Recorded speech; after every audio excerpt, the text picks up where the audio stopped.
بدیل بن ورقہ اپنے قبیلے کے لوگوں کے ساتھ آئے، عرض کیا آپ یہاں کیوں آئے ہیں؟ سرکار فرماتے ہم تو عمرہ کرنے آئے ہیں۔ انہوں نے دیکھا احرام باندھے ہوئے ہیں، انہوں نے جا کے کفار مکہ سے کہا مسلمانوں سے لڑو نا، وہ تو عمرہ کرنے آئے ہیں۔ پھر انہوں نے مقرض بن حفص کو بھیجا کفار مکہ نے، لیکن یہ بندہ اپنی بات کا پکا نہیں تھا۔ سرکار فرماتے ہم اس سے سفارت کے معاملے طے نہیں کریں گے۔ پھر اس کے بعد وہ بھی چلا گیا۔ پھر حلیس بن علقمہ آئے۔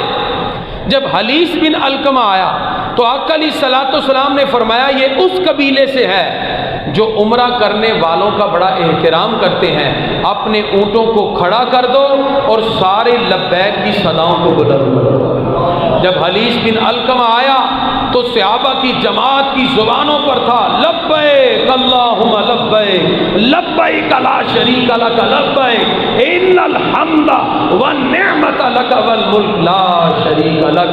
حلیس بن علقمہ نے دیکھ کے کہا یہ تو بڑی پاکیزہ جماعت ہے، وہ ظالم ہوگا جو ان کو روکے، اور جا کے کفار مکہ سے کہا میں اپنی آنکھوں سے دیکھ کے آیا ہوں مسلمان تو احرام باندھ کر لبیک کی صدا کو بلند کر رہے ہیں، ان کو آنے دیا جائے۔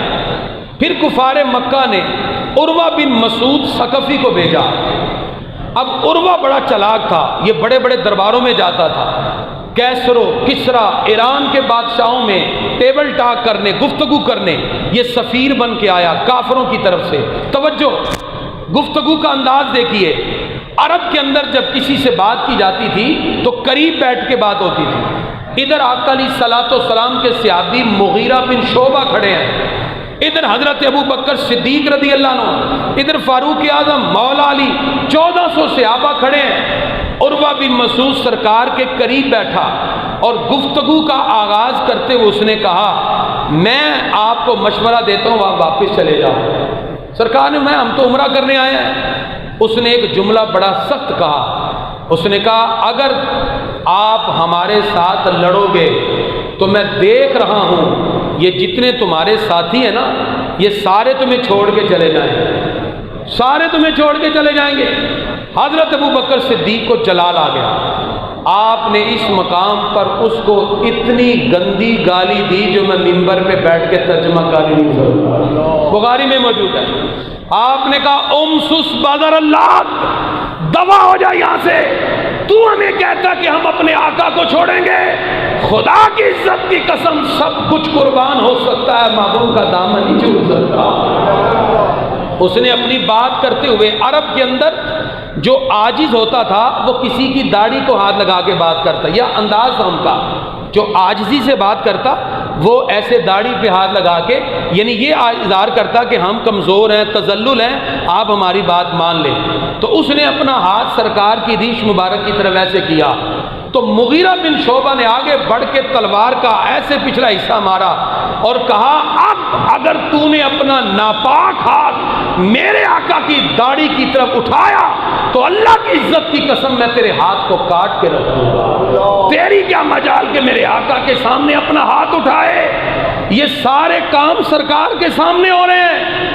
آج جو لوگ کہتے ہیں جی دیکھیں نرمی سے بات کرو، گستاخوں سے نرمی نہیں ہے۔ ہمارے آقا کی موجودگی میں ابو بکر صدیق کا امسس بدر اللہ اتنی گندی گالی دینا اس بات کی دلیل ہے کہ گستاخ کو جواب دیتے ہوئے اگر فرط جذبات میں اگر کوئی گالی بھی دے دے تو یہ ابو بکر صدیق کی سنت بھی ہے اور آقا نے منع نہ کیا، حدیث تقریری بھی ہے۔ صحابہ سب کچھ قربان کر دیتے لیکن اپنے آقا کی عزت پہ آنے والے ایک حرف کو بھی برداشت نہیں کرتے تھے۔ اب بات سنیں، گفتگو جاری ہے۔ سرکار کو گفتگو کے دوران تھوک کو نکالنے کی ضرورت محسوس ہوئی، اچانک کبھی ہو جاتا ہے، جیسے ہی ہمارے آقا لعاب دہن نکالتے ہیں دوڑ کر صحابی آگے ہوئے، سرکار کے لعاب کو اپنے ہاتھ پہ لے لیا، صحیح بخاری، ہاتھ پہ لے لیا اس کو ملا چہرے پر، جسم پر۔ عروہ بن مسعود اپنی آنکھوں سے دیکھ رہا ہے کہ سرکار کا تھوک شریف بھی صحابی نے زمین پہ گرنے نہیں دیا۔ اسی اسنا میں سرکار نے ایک حکم دیا، ہر صحابی دوڑ کے جاتا ہے کہ سرکار کے حکم کی میں تکمیل کروں، اور کوئی نظر اٹھا کے سرکار سے بات نہیں کرتا، جو بھی بات کرتا ہے نظریں جھکا کے سرکار سے بات کرتا ہے۔ عروہ بن مسعود اس بات کو دیکھ کر ناکام واپس آیا، کفار سے کہنے لگا میں بڑے بڑے درباروں میں گیا ہوں، کیسر و کسرا اور ایران کے بادشاہوں کے شاہانہ انداز میں نے دیکھے ہیں، رب کعبہ کی قسم جیسا ادب محمد کے دیوانے آپ کا کرتے ہیں میں نے ایسا ادب کہیں نہیں دیکھا۔ واللہ ما تنخما رسول اللہ صلی اللہ علیہ وسلم نخامہ، بخاری سے پڑھ رہا ہوں۔ عروہ بن مسعود نے کہا اللہ کی قسم جب وہ محبوب اپنا لعاب نکالتے ہیں، وہ صحابی اس محبوب کا لعاب بھی زمین پہ گرنے نہیں دیتے، الا فی کف رجل، دوڑ کر اپنے ہتھیلیوں پر لیتے ہیں، فدالک بہا وجہہ وجلدہ، کوئی چہرے پہ ملتا ہے، کوئی جسم پہ ملتا ہے، وہ ایک حکم دیں تو دوڑ کر ان کے حکم کی تکمیل ہوتی ہے، اور کوئی نظر بھر کے بھی ان کی طرف نہیں دیکھتا کہ کہیں یہ بھی گستاخی نہ ہو جائے۔ اے رؤسائے قریش جو اپنے نبی کا لعاب زمین پہ گرنے نہیں دیتے، وہ اپنے نبی کا خون کیسے زمین پہ گرنے دیں گے؟ وہ اپنے نبی کا پسینہ کیسے گرنے دیں گے؟ تم جنگ کو چھوڑ دو، اس لیے کہ میں نے روئے زمین پر اتنے مؤدب انسان نہ دیکھے ہیں جیسا ادب محمد کے دیوانے آپ کا کر رہے ہیں۔ یہ عروہ بن مسعود نے سرکار کا ادب بیان کیا، اس لیے میں نے پہلے بھی کہا تھا ساری بات ادب سے ہے۔ جتنا انسان ادب کر لے پاکیزہ ہستیوں کا، اللہ اتنا ایمان کی لذت عطا فرماتا ہے۔ تو گرامی کے حضرات، اب سرکار نے اپنا سفیر بھیجا، سب سے پہلے خراش بن امیہ کو، اس کے بعد سرکار نے حضرت عثمان غنی رضی اللہ عنہ کو بھیجا۔ حضرت عثمان غنی اس وقت کے کروڑوں پتی تھے، بہت بڑے مالدار تھے اور رئیس تھے مکہ کے۔ آپ نے جا کے رؤساء سے کہا میں اپنے آقا کی طرف سے سفیر بن کے آیا ہوں، ہم لڑنے نہیں آئے، ہمیں خاموشی سے عمرہ کرنے دیا جائے۔ انہوں نے کہا نہیں عثمان، ہم عمرہ نہیں کرنے دیں گے، ہاں تم آ گئے ہو، تم رئیس مکہ ہو، ہم تمہیں اجازت دیتے ہیں، تم عمرہ کر لو۔ حضرت عثمان غنی نے کہا ظالموں تم کیا سمجھتے ہو میں اپنے آقا کے بغیر عمرہ کروں گا؟ رب کعبہ کی قسم عثمان اپنے آقا کے بغیر بیت اللہ کی طرف دیکھے گا بھی نہیں، عمرہ کرنا تو دور کی بات ہے۔ یہ محبت کی بات تھی۔ انہوں نے کہا اچھا چلو ٹھیک ہے، اب کچھ دن آپ یہاں ٹھہرو، ہم آپس میں مشورہ کر کے تمہیں بتاتے ہیں۔ عثمان غنی فرماتے ہیں ٹھیک ہے میں رک جاتا ہوں مکہ میں۔ ادھر سے افواہ مشہور ہو گئی کہ عثمان غنی شہید ہو گئے۔ اس افواہ پر حالانکہ سرکار جانتے تھے عثمان غنی زندہ ہے، افواہ تھی۔ آقا علیہ الصلوۃ والسلام نے صحابہ سے کہا آؤ عثمان غنی کے خون پر ہم قصاص کا ایک بیعت کرتے ہیں، معاہدہ کرتے ہیں، کانٹریکٹ کرتے ہیں۔ در حقیقت یہ معاہدہ دشمنوں کے اوپر روب طاری کرنے کے لیے ہوتا ہے۔ سرکار نے اپنا ہاتھ بڑھایا، صحابہ نے ہاتھ رکھنا شروع کیے۔ جب صحابہ نے ہاتھ رکھ دیے، آقا علیہ الصلوۃ والسلام فرماتے ہیں لوگوں یہ جو ہاتھ ہے یہ میرا نہیں، یہ عثمان غنی کا ہاتھ ہے۔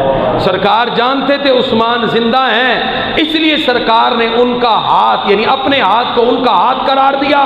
آقا علیہ الصلوۃ والسلام نے کہا یہ میرا ہاتھ نہیں، یہ عثمان کا ہاتھ ہے۔ ادھر سے اللہ فرماتا ہے ان الذین یبایعونک انما یبایعون اللہ، محبوب یہ لوگ جو آپ سے بیعت کر رہے ہیں یہ آپ سے بیعت نہیں کر رہے، یہ اللہ سے بیعت کر رہے ہیں۔ اللہ فرماتا محبوب یہ ہاتھ نہ عثمان کا ہے نہ آپ کا ہے، ید اللہ فوق ایدیہم، یہ تو اللہ کا ہاتھ ہے جو سب سے اوپر ہے۔ اب آپ نے کہا اگر سرکار جانتے تھے عثمان غنی زندہ ہے تو بیعت کیوں کی؟ میں نے کہا چلو سرکار نہیں جانتے تھے، اللہ جانتا تھا کہ نہیں؟ اللہ جانتا تھا کہ نہیں؟ اللہ تو علام الغیوب ہے، اللہ فرماتا ہے ید اللہ فوق ایدیہم، پتا چلا رب بھی جانتا ہے، ہمارے آقا بھی جانتے ہیں عثمان غنی زندہ ہیں، لیکن رعب ڈالنا تھا کفار مکہ پر، اس لیے آقا علیہ الصلوۃ والسلام آپ فرماتے ہیں یہ میرا نہیں عثمان کا ہاتھ ہے۔ اللہ فرماتا نہ آپ کا نہ عثمان کا، یہ تو اللہ کا ہاتھ ہے۔ اس طرح ان سے بیعت لی جاتی ہے۔ اس مقام پر مفسرین و محدثین نے لکھا کہ صحابہ کرام کو عام نہ سمجھو، جن پاکیزہ چیزوں کے ساتھ کسی کی نسبت ہو جائے اس کو اللہ کی نشانی کہتے ہیں۔ اونٹوں کے گلے میں کلادہ پہن لیا اور کہا کہ یہ اب اللہ کے نام پر ہیں، وہ شاعر اللہ بن گئے۔ اگر اونٹوں کے گلے میں کلادہ پہن دیا جائے کہ یہ اللہ کے نام پر ہیں تو وہ رب کی نشانی ہے۔ مجھے کہنے دیجئے محبوب خدا کے ہاتھوں پر جن صحابہ کے ہاتھ آ گئے وہ بھی عام ہستیاں نہیں، وہ بھی اللہ کی نشانیاں ہیں، وہ صحابہ شاعر اللہ ہیں۔ اللہ ان کے بارے میں فرماتا ہے لقد رضی اللہ عن المؤمنین اذ یبایعونک تحت الشجرہ، اللہ فرماتا ہے میں ان لوگوں سے راضی ہو گیا جنہوں نے درخت کے نیچے بیٹھ کر محبوب آپ سے بیعت کی ہے، اور یہ بیعت رضوان ہے۔ اللہ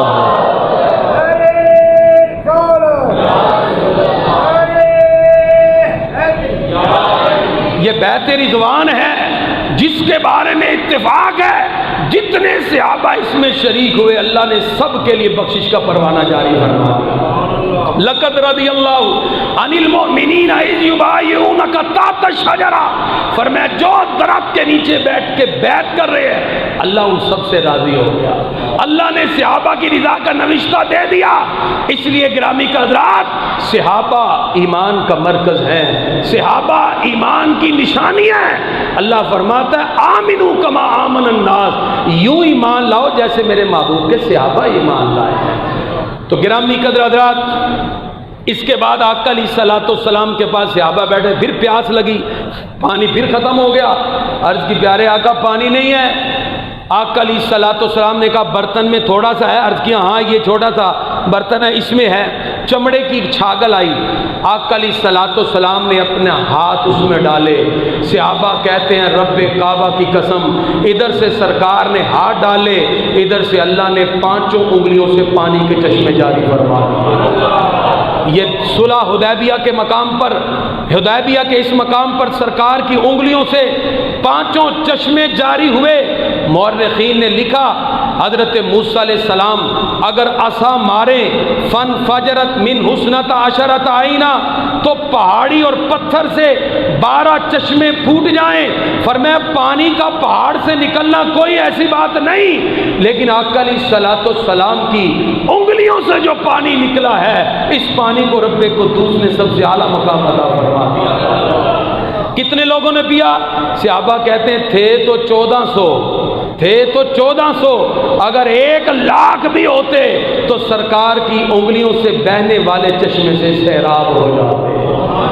یہ جو پانی 1400 صحابہ کو ملا ہے نا، یہ وہ پانی ہے جو پھر کائنات میں کسی اور کو نہیں ملا۔ ہم آب زمزم بڑا شوق سے پیتے ہیں کیونکہ حضرت اسماعیل علیہ السلام کی ایڑی سے نکلا ہے، لیکن یہ وہ پانی تھا جو ہمارے آقا کی انگلیوں سے نکلا ہے، پانچوں انگلیوں سے۔ یہ بھی حدیبیہ کے مقام پہ ہوا۔ اس کے بعد حضرت عثمان غنی رضی اللہ عنہ واپس آ گئے، پتہ چلا یہ افواہ تھی۔ پھر سہیل بن عمر آئے اور آقا علیہ الصلوۃ والسلام سے معاہدہ ہوا۔